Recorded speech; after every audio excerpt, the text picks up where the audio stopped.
రంగం ఏదైనా పురుషులతో సమానంగా పోటీ పడుతున్న మహిళలు కూటమి విజయంతో పురుషులకు దీటుగా పనిచేసిన మహిళలు ఉమ్మడి ప్రకాశం జిల్లాలోని 12 నియోజకవర్గాలలో ఎక్కడా లేనంత మంది మహిళా నేతలు ఒక ఒంగోలు నియోజకవర్గంలోనే ఉన్నారు. ప్రస్తుతం నామినేటెడ్ పదవుల్లో కూడా పురుషులతో పోటీ పడుతున్న మహిళా నేతలు ఒంగోలు నియోజకవర్గంలో నామినేటెడ్ పదవుల కోసం మహిళా నేతల్లో పెరిగిన పోటీ.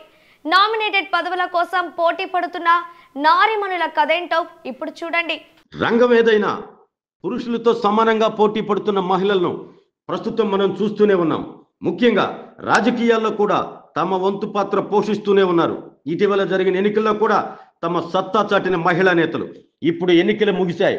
ఎన్నికల ముందు అధికారంలో ఉన్న వైసీపీ ప్రభుత్వం ఎన్ని వేధింపులకు గురి చేసినా, కేసులు పెట్టినా పురుషులతో పాటు సమానంగా మహిళలు వైసీపీ ప్రభుత్వంపై ఎదిరించి పోరాడారు.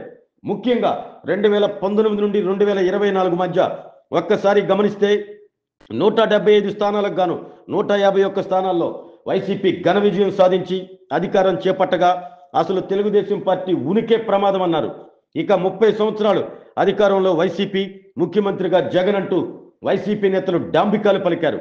టీడీపీ, జనసేన రెండు పార్టీలు కరుమరుగవుతాయంటూ హేళన చేశారు.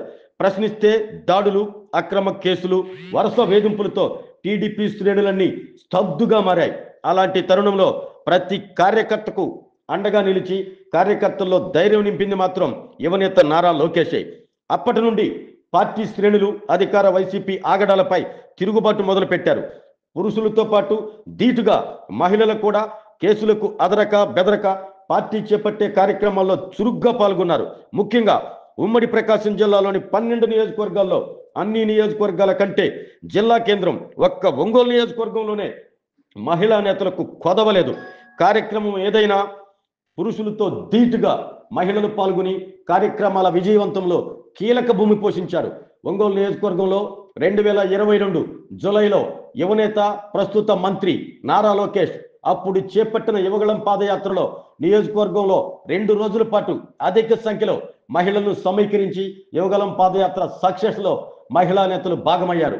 అలాగే సెప్టెంబర్ 7న టీడీపీ అధినేత, ప్రస్తుత ముఖ్యమంత్రి నారా చంద్రబాబు నాయుడు అరెస్టు నేపథ్యంలో చంద్రబాబు అక్రమ అరెస్టుకు నిరసనగా టీడీపీ చేపట్టిన కార్యక్రమాలను కూడా సమర్థవంతంగా చేసిన ఘనత మహిళలదే. ఒంగోలు ప్రస్తుత ఎమ్మెల్యే దామచర్ల జనార్దన్ ఆదేశాల మేరకు నియోజకవర్గంలో టీడీపీ చేపట్టే కార్యక్రమాల్లో చురుగ్గా పాల్గొన్న మహిళలు, అలాగే దామచర్ల జనార్దన్ నామినేషన్ కార్యక్రమంలో నామినేషన్ అనంతరం దామచర్ల గెలుపు కోసం తమ శక్తికి మించి పనిచేసిన మహిళా నేతలు, టీడీపీ మేనిఫెస్టోలోని సూపర్ 6 పథకాలను ప్రతి ఇంటికి చేరేలా ఇంటింటి ప్రచారంలో పాల్గొన్న మహిళా నేతలు, అలాగే ప్రత్యర్థి పార్టీ వైసీపీ నేతల మాటలకు ధీటుగా మీడియా సమావేశాలు పెట్టి మరి మాటకి మాట అన్నట్లు ఎలా చెప్పుకుంటూ పోతే ఎన్నో కార్యక్రమాల్లో మహిళా నేతలు తమ సత్తా చాటారు. అందుకే ఒంగోలు నియోజకవర్గంలో మునిపెన్నడూ లేని విధంగా రికార్డు మెజార్టీతో దామచర్ల జనార్దన్ ఘన విజయం సాధించారు.